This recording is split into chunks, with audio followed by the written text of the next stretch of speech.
Halo teman-teman, ketemu lagi dengan aku Dame di channel aku Dames Oracle. Hari ini aku mau nyusulin energy update untuk minggu ini. Aku tahu sih ini udah agak telat, tapi aku harap tetap bisa ngasih kejelasan atau setidaknya em, reminder lah buat kita semua ya. Sesungguhnya apa sih yang penting di saat sekarang ini. Nah, tadi tuh aku udah ngomong, sebenarnya udah aku record, terus di tengah-tengah eh, dia kesetop gitu, jadi aku record ulang aja ya. Oke, nggak apa-apa deh, lumayan aku jadi bisa sempat ngambil minum. Oke teman-teman, semoga sehat-sehat. Sebelum aku mulai, aku mau ngadain pengumuman sedikit. Jadi beberapa waktu lalu aku ngadain kelas, bukan kelas sih sebenarnya, kayak talk show gitu sama teman aku Sari dari grup Starseed tentang pesan dari higher self untuk masa pandemi ini. Dan aku ngelihat respon teman-teman yang lain di sana lumayan. Jadi aku merasa mungkin aku bisa bikin kelas. Kenapa kelas? Karena kalau kelas aku bisa atur supaya audiensnya nggak terlalu banyak kayak kemarin, sehingga interaksinya juga lebih leluasa, teman-teman bisa lebih banyak bertanya. Nah, jadi kelas apa sih yang mau aku bikin? Kalau dulu kan aku bikin kelas toxic relationship ya. Kalau sekarang aku ingin bikin kelas bagaimana kita bermanuver gitu ya. Bermanuver itu artinya menjalani hari-hari kita agar selalu dalam vibrasi yang lebih tinggi gitu. Jadi secara energetik bagaimana kita bermanuver menjalani hari-hari di tengah pandemi ini. Nah, jadi kelas akan aku batasi hanya 10 orang dan aku masih belum tahu kapan, tapi segitu aku mendapat kurang lebih 5 orang, aku akan tentukan harinya. Teman-teman bisa daftar dengan WhatsApp aku atau lewat DM aku di Instagram aku di Dames Oracle. Dan tujuan kelas ini juga adalah untuk memberikan persepsi yang lebih tinggi dalam memandang sebenarnya apa sih yang sedang terjadi sekarang, sehingga diharapkan teman-teman semua yang mengikuti kelas ini bisa selesai dari kelas ini tuh jadi uplifted gitu, jadi punya vibrasi yang lebih tinggi karena sudah punya pemahaman bahwa sesungguhnya what is happening right now itu bukan sesuatu yang kita sebut hukuman atau musibah yang luar biasa. Sesungguhnya tidak seperti itu ya. Jadi nanti nanti ketika di kelas nanti aku akan sharing, dan juga akan ada sharing dari mungkin beberapa teman juga yang sudah mengalami bahwa di balik pandemi ini sesungguhnya ada berkah yang sangat luar biasa gitu ya. So aku harap teman-teman mendaftar karena ini baik banget. Aku merasa kalau teman-teman sudah punya knowledge ini, kemungkinan teman-teman bisa sharing ini ke teman terdekatnya, atau malah dengan vibrasi teman-teman juga kalau bisa tetap tinggi akan membentuk suatu perubahan yang baik sekali tuh. Oke. Oh ya, kelas ini berbayar tapi donation based, artinya berdasarkan donasi. Aku akan charge minimal teman-teman kalau mau ikutan bayar 50.000 aja. Kalau mau membayar lebih nggak apa-apa, aku malah terima kasih banget karena tetap ya, walaupun materinya ini aku bisa ambil dari pengalaman pribadi juga sebagian dari internet, tetap ada Zoom yang harus aku bayar karena aku pakai Zoom nanti. Dan ya tahu sendirilah waktu dan energi itu sesungguhnya tidak bisa diuangkan karena nggak akan balik kalau sudah dipakai. Tapi ya aku yakin teman-teman ngerti apa maksudku. Oke, di sini udah ada 5 kartu ya. Jadi di minggu ini energi yang paling penting adalah energi kejujuran. Jujur dengan orang lain, jujur pada diri sendiri. Karena di sini yang di tengah adalah kartu Speak Your Truth.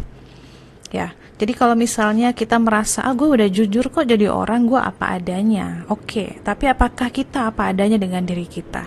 Apakah kita jujur sama diri kita gitu kan? Jujur sama diri sendiri itu apa sih? Dengan tidak mendinai bahwa misalnya kita lagi ngerasa jealous, atau kita lagi ngerasa marah, atau kita lagi ngerasa berduka.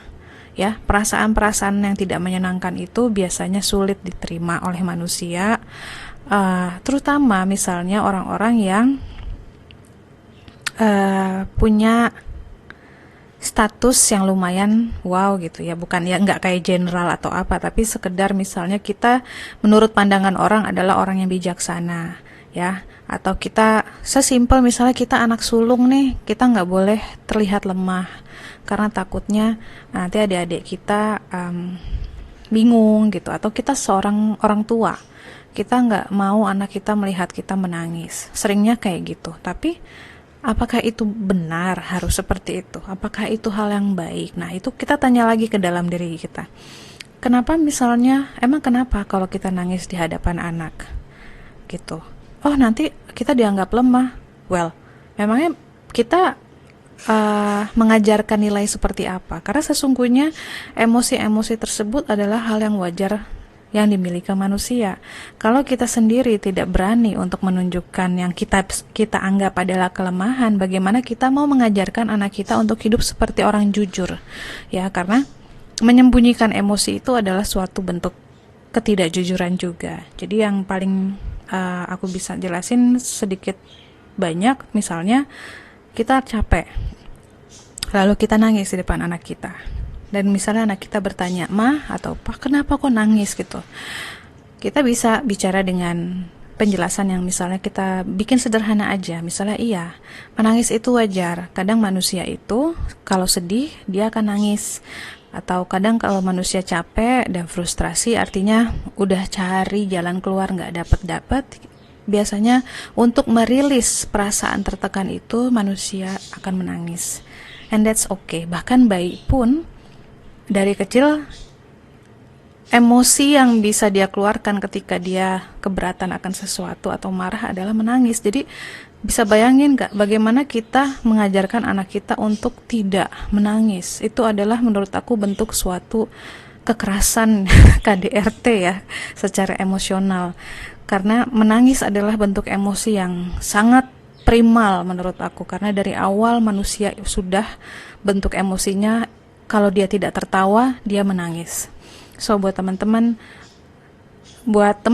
yang susah untuk menerima bahwa kita butuh menangis, mulailah menangis. Dan belajar untuk apa adanya di depan orang. Ketika kita merasa kita nggak kuat, bilang bahwa kita nggak kuat. Ketika kita merasa bahwa kita butuh pertolongan, bilang kita butuh pertolongan. It's very basic. Itu adalah hal yang paling mendasar, hal yang paling manusiawi. Kita mungkin diajarin untuk tidak seperti itu karena itu adalah lambang kelemahan. Well, ternyata menurut banyak riset dan dari segi psikologi manapun, menangis atau meminta tolong adalah tanda kekuatan. Artinya orang yang kuat adalah orang yang bisa menerima kelemahannya, yang bisa melepaskan emosinya. Ya, jadi di sini kejujuran ini udah lagi bukan kejujuran ke orang lain aja, teman-teman. Ini sudah tingkat yang paling mendasar, yaitu kejujuran sama diri sendiri. Siapa sih saya? Apa sih yang saya mau di dunia ini? Kenapa saya selama ini hidup seperti orang lain gitu? Dan itu penting ditanya. Ketika orang atau ketika apa sih yang kamu tampilin di sosial media itu? Apakah itu benar-benar kamu atau itu adalah sosok yang kamu idam-idamkan, yang kamu berharap kamu bisa seperti itu? Nah, itu perlu ditanyain, karena ketika kita sudah terlalu lama melakukan main pura-pura ini, lama-lama kita akan kehilangan jati diri kita, dan kita akan lebih percaya dengan image yang selalu kita tampilkan. Oh ya, gue kan orang yang tenang, oh gue kan orang yang sukses, gue orang yang sehat gitu. Jadi nggak boleh nih gue kelihatan makan Indomie misalnya kayak gitu. Atau gue orang yang ceria, jadi nggak boleh gue kelihatan nangis gitu kan. No, that's not human. Manusia itu warna-warni kayak pelangi. Kalau kamu cuma menampilkan satu sisi diri kamu, ya kamu bukan manusia. Nanti sisi kemanusiaannya hilang.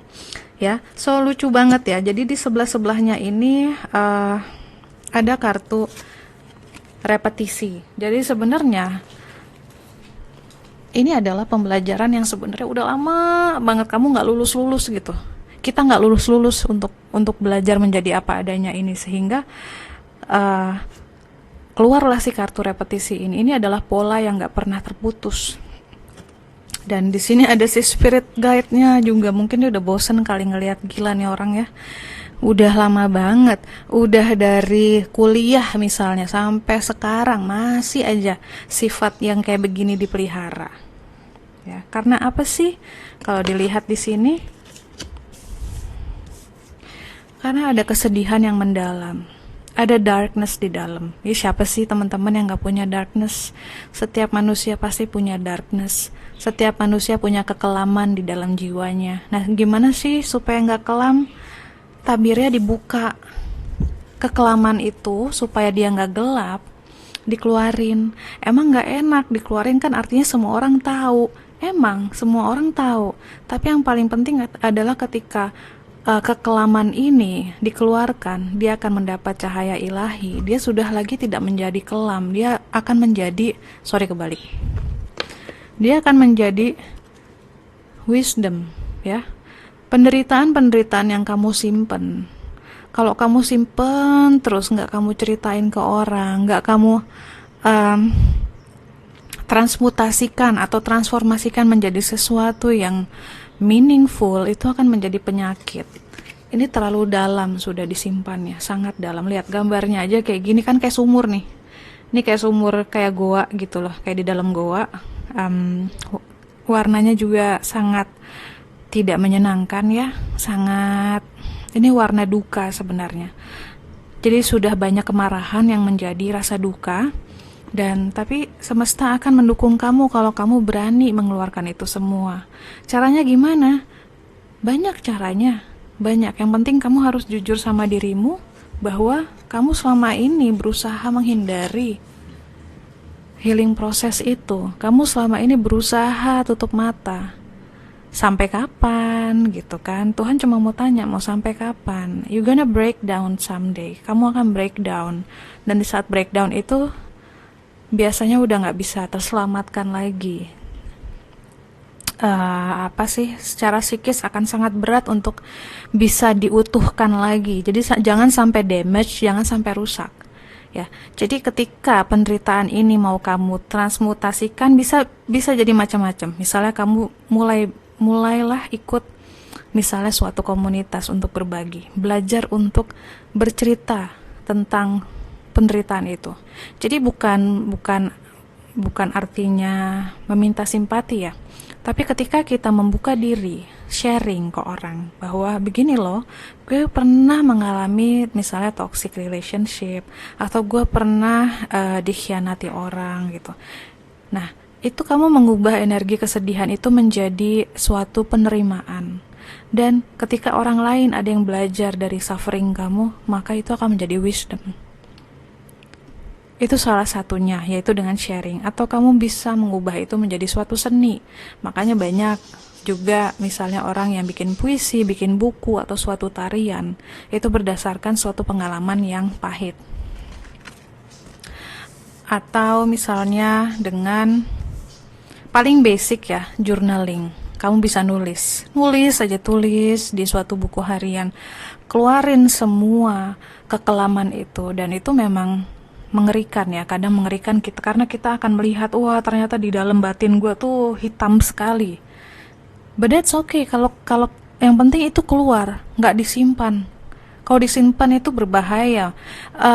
Dalam jangka waktu 3, 5, 10 tahun itu akan kelihatan, akan bermanifestasi menjadi suatu penyakit, baik mental maupun fisik.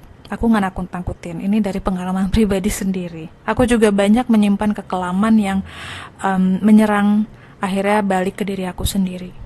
Nah ya teman-teman, kemudian itu tadi yang pertama, kalau nggak bisa, belum berani untuk sharing ke orang, sharinglah melalui jurnal dengan nulis di buku harian. Kemudian beranikan diri untuk ikut kelas-kelas di mana di situ kamu bisa berkesempatan berbagi gitu. Misalnya kayak kemarin aku ngadain kelas toxic relationship. Sebenarnya itu adalah kesempatan untuk menghealing diri kamu juga. Ketika kamu bercerita pengalaman kamu, otomatis kamu akan mulai menerima bahwa hey, ini loh pengalaman aku, and you know what, ini memang mungkin masih painful, tapi aku sudah bisa menerima bahwa it's part of my journey. Ini bagian dari perjalanan hidup aku yang akan suatu hari nanti akan menjadi wisdom, kebijaksanaan untuk aku maupun orang-orang di sekitar aku gitu. Jadi proses healing itu memang gak enak dan very ugly, tapi kalau gak dimulai sekarang, you're just gonna dim your soul's light. Cahaya jiwa kamu itu kamu akan membunuh itu pelan-pelan. Ya. Jadi ya, ikutlah sharing sedikit-sedikit. Ngomong sepatah dua patah kata, cerita walaupun kamu gemeteran, walaupun muka kamu merah atau sambil nangis. That's healing. Itulah yang namanya healing. Oke. Sekarang kita lihat di The answer is simple. Jadi emang rencananya aku pakai kartu ini nih. Udah lama banget aku nggak pakai dia nih. Kalau teman-teman udah follow aku dari awal aku bikin YouTube, ini salah satu kartu pertama yang aku punya. Kira-kira apa sih yang harus kita lakukan dengan energi kejujuran pada diri sendiri ini, yang selain yang tadi aku bilang journaling, sharing, dan nantinya juga teman-teman ketika mau ikut kelas yang ini ya, walaupun judulnya bermanuver gitu ya, menjalani hari-hari dengan secara energetik di masa pandemi ini, tapi ketika teman-teman sharing dengan aku, dengan teman-teman lain di kelas itu juga adalah suatu proses healing yang baik gitu. Apapun yang kita bagikan ke orang dengan jujur dan kita berhasil mengatasi rasa malu, rasa takut, itu adalah proses healing. Nah, ini udah ada kartunya. Spread the light. Yang harus dilakukan adalah tuh lihat ya, gelap ya. Ya. Ini seperti masa-masa yang kelam tadi. Jadi kalau manusia banyak kegelapan di dalam, maka di luar pun akan kelam. Ya, ini sesungguhnya kehidupan itu adalah cerminan apa yang kita punya di dalam. Nah, kita diminta untuk spread the light, sebarkan cahaya, jadilah cahaya itu sendiri. Jadi aku gak akan bosan-bosan ngulangin sharinglah ke sahabat, ke orang di sebelah kamu, sharinglah di video di YouTube kayak gini. Gak usah tampilin muka kalau gak mau kayak aku gitu.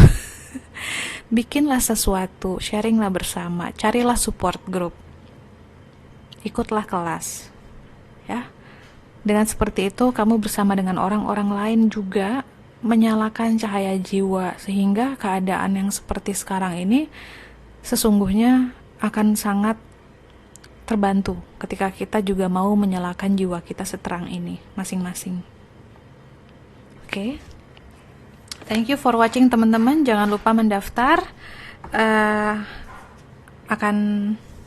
Akan nice banget ya menurut aku kelasnya, karena aku akan menyajikan yang beda daripada yang lain, karena yang lain aku lihat teman-teman masih mengulik COVID itu dari segi sains maupun dari spiritual pun aku merasakan energinya masih tidak uplifting gitu, masih terlalu logik.